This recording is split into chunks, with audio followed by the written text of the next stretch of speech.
Rapping first gained popularity in the US in the 1970s as a form of street art. Its origins were in the Bronx, where DJs and MCs came together to perform in local parks and streets. The reason behind this was that many of the impoverished neighborhoods could not afford to go to clubs, so instead they threw block parties. It wasn't until 1979 when the Sugar Hill Gang released their breakaway hit Rapper's Delight that records producers took notice of this emerging musical genre.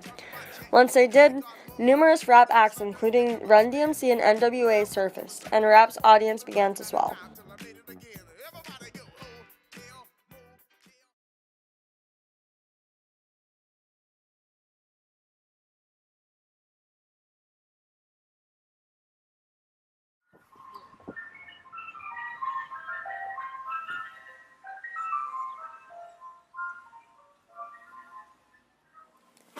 This is a glimpse into the story of a young individual from East LA.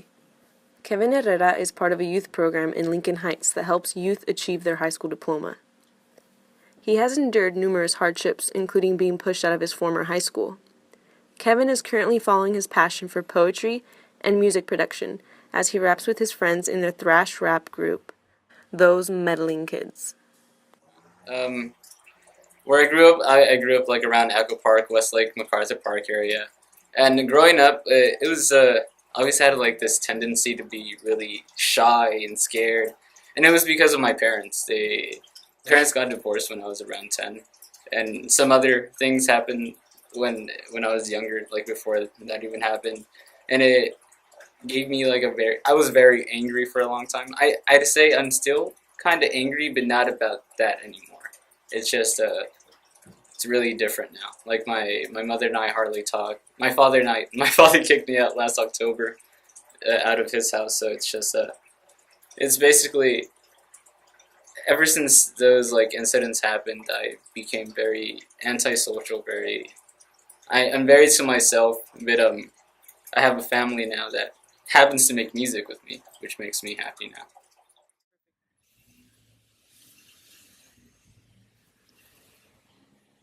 Latinos are identified as a high-risk group for depression, anxiety, and substance abuse. Among Latinos with mental disorders, fewer than 1 in 11 contact mental health care specialists, while fewer than 1 in 5 contact general health care providers. I'm seeing a psychiatrist, and due to that, I have a chemical imbalance that makes me really depressed. So that's a struggle of mine that I usually talk about in my songs. Just like, don't fuck up, don't be stupid. I think with Hispanic people, like, our parents just think like, oh no, you're crazy. That doesn't exist. Mental disease doesn't exist. That's just all in your head. And it's just, I think it's a very real thing.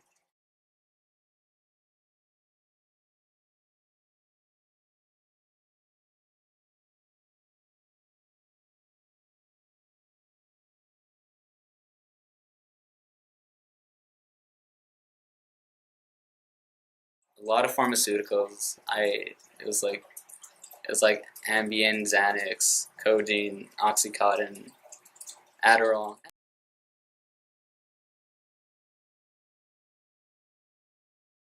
Since I wrote a song with my friend called Progress on the album that we just released, and it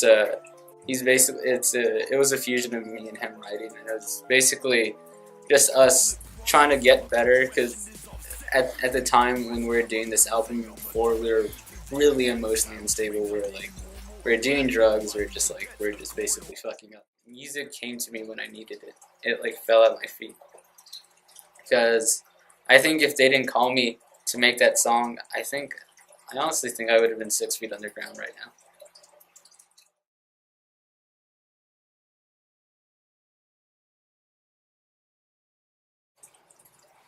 School's never really been my my thing, like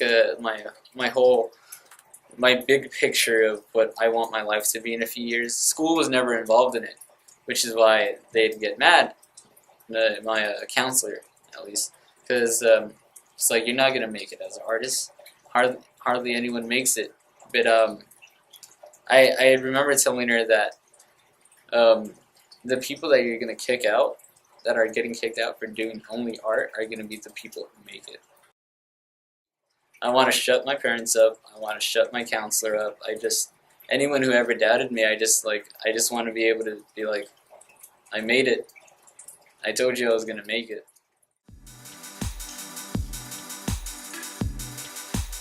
We're always those kids that people doubted. We're always those kids that were just like, they're not going to make it. You know, we're kind of just like this group of friends that like to fuck around.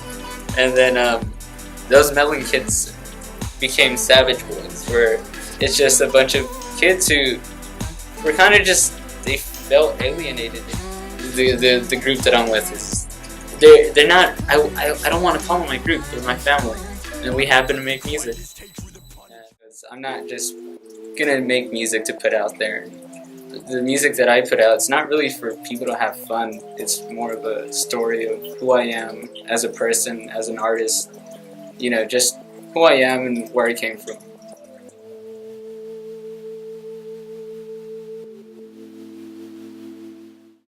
Whether it was creative expression during the 70s through DJing, MCing, breakdancing, or graffiti art, or through more recent rap, as in Kevin's story, music serves as a way to self-reflect, as a way to tell a story, and to cope through the struggle.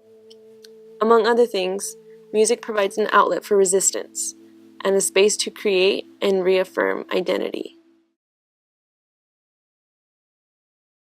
Now what you hear is not a test, I'm rapping to the beat.